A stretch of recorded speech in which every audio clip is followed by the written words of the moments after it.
Hi guys, in this video I've just taken both of my previously existing French grip videos and sort of mashed them together because basically a lot of people have just been asking questions on one video that have been answered in the other, so now they're both together. Here you go, enjoy.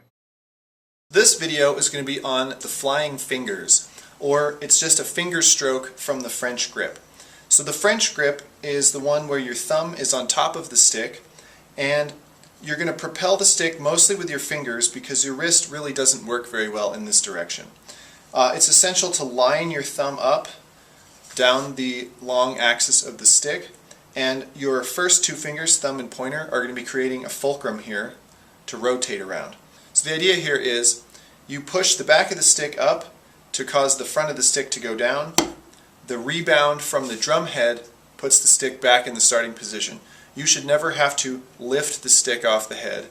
You're only involved in pushing down. So in this regard, it's a lot like dribbling a basketball. You don't have to pick the ball back up, you just push it down. Same with the stick. So if you string a few of these together, you can play quite quickly. And it's pretty effortless. So we'll show it from the other side.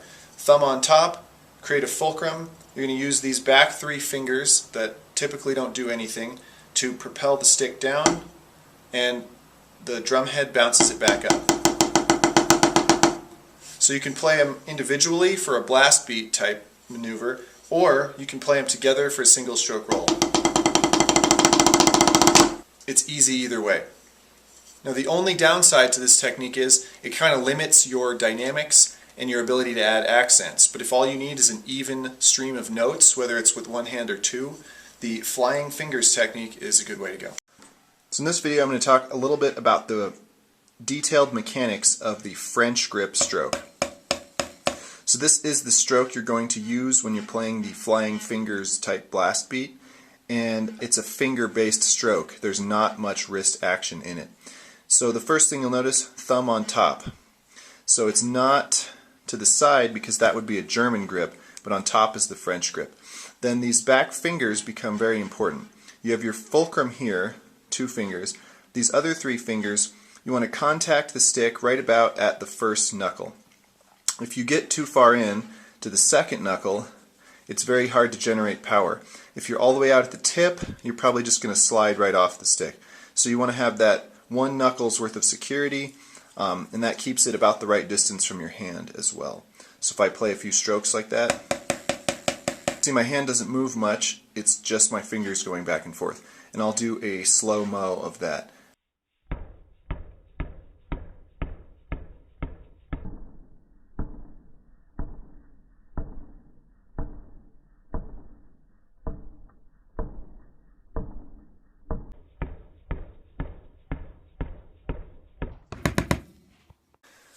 Here's the bird's eye view. You can see my thumb is directly down the stick, and when I play, the stick stays very close to my hand.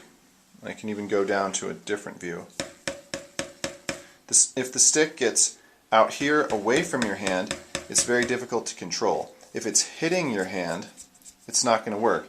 But if it's very close to and just sliding past on the stroke, that's going to be the best control.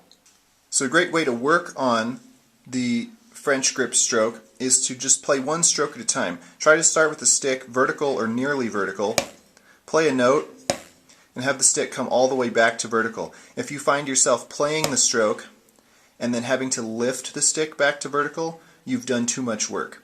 It shouldn't be that hard. You should play the stroke and the stick should almost want to roll backwards out of your hand, and you have to stop it. If you're having to lift it, that means that you're not getting enough rebound.